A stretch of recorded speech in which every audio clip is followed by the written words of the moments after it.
आपको ये भी बताते चले कि देखिए प्रोडक्ट एक कंपनी बनाती है, लेकिन सर्टिफिकेशन जो है वो संस्थाओं द्वारा किया जाता है। तो ये जानकारी हम आपको दे रहे हैं और इसी को लेकर किस तरह से देखिए उन संस्थाओं के नाम शामिल है जो कि हलाल सर्टिफिकेशन करती है। नीतीश लगातार इस खबर पर हमारे साथ जुड़े हैं। नीतीश, जो कंपनियां प्रोडक्ट्स बनाती हैं उनकी बात हमने कर ली, लेकिन जो संस्थाएं सर्टिफिकेशन करती हैं, क्या उनकी ओर से कोई ऑफिशियल स्टेटमेंट आया? देखिए, अभी तक तो कोई स्टेटमेंट नहीं आया और स्टेटमेंट मुझे लगता है अब ये देने में कहीं ना कहीं असमर्थ होंगे, क्योंकि इन्होंने गलती की है और गलती के बाद अब इन पर एफआईआर दर्ज हुई है। आगे अब सजा की भी तैयारी है और सजा की तैयारी इस तरह से है कि न सिर्फ इन कंपनियों को पूरी तरह से बैन हो किया जाएगा, बल्कि इनके दिए हुए जो सर्टिफिकेट है, उनके आधार पर बने हुए जो प्रोडक्ट है, उनको भी बैन करने की पूरी तरह से तैयारी है। तो अब कसता हुआ शिकंजा अब ये भागने की तैयारी में है, न कि ये बयान देंगे और अपनी आपत्ति दर्ज कराएंगे। अब देखना यह होगा कि इस पर जब राजनीति गर्म होती है तो गर्म हुई जो राजनीति है, जो सिर्फ अभी तक बयानों में है, वो किस तरह से सामने आती है, यह देखने वाली बात होगी शिवांगी।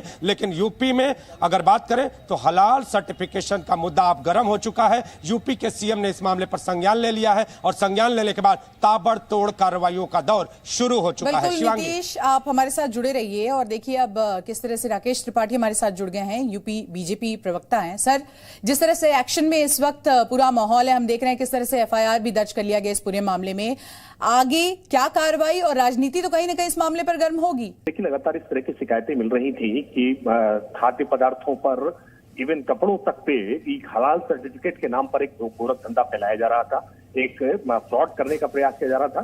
क्योंकि हलाल सर्टिफाइड करने की कोई एजेंसी भारत सरकार या उत्तर प्रदेश की राज्य सरकार द्वारा किसी प्रकार से कोई मान्यता नहीं है। ये हलाल सर्टिफिकेट पूरी तरह से एक फ्रॉड है, एक सांप्रदायिक भावनाओं को भड़काने का प्रयास है। इसके पीछे क्या षड्यंत्र है, क्या मंशा है, कौन कौन लोग इसमें शामिल है, ये सारी बातें अब एफआईआर दर्ज हुई है। एफआईआर की जब जांच होगी तो जांच में सारे तथ्य निकल कर आएंगे कि किस मंशा के साथ आखिरकार ये हलाल सर्टिफिकेट किया जा रहा था। क्योंकि हलाल सर्टिफाइड करके कोई अगर खाद्य पदार्थ, विशेषकर शाकाहारी खाद्य पदार्थ अगर हलाल सर्टिफिकेट के साथ बेचे जा रहे हैं तो वो सांप्रदायिक भावनाओं को भड़काने का काम करते हैं, लोगों की धार्मिक भावनाएं इससे उद्वेलित होती हैं। तो इन बातों की जब शिकायतें मिली थी तो मुख्यमंत्री जी ने इसको संज्ञान लेकर के इसमें कठोर कार्रवाई करने के लिए निर्देश किया है।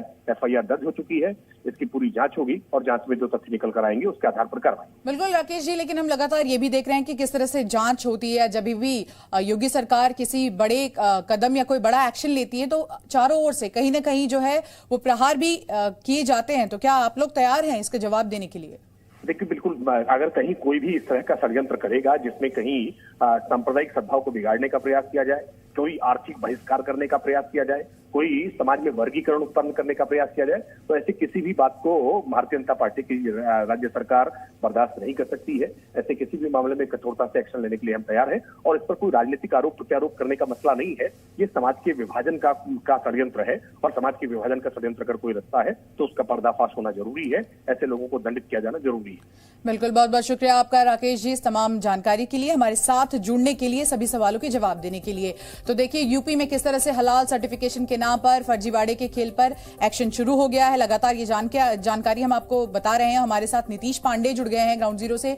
नीतीश, आपने देखा किस तरह से बीजेपी की नेता जिनसे इस वक्त हमने सवाल जवाब किया वो भी कह रहे हैं कि हम पूरी तरह से तैयार है, क्योंकि ये सही नहीं है समाज में किसी भी तरह से कोई भी ऐसी चीज करने की कोशिश की जाए कि समाज बटेगा तो हम एक्शन लेंगे और हम जवाब देने के लिए भी तैयार हैं।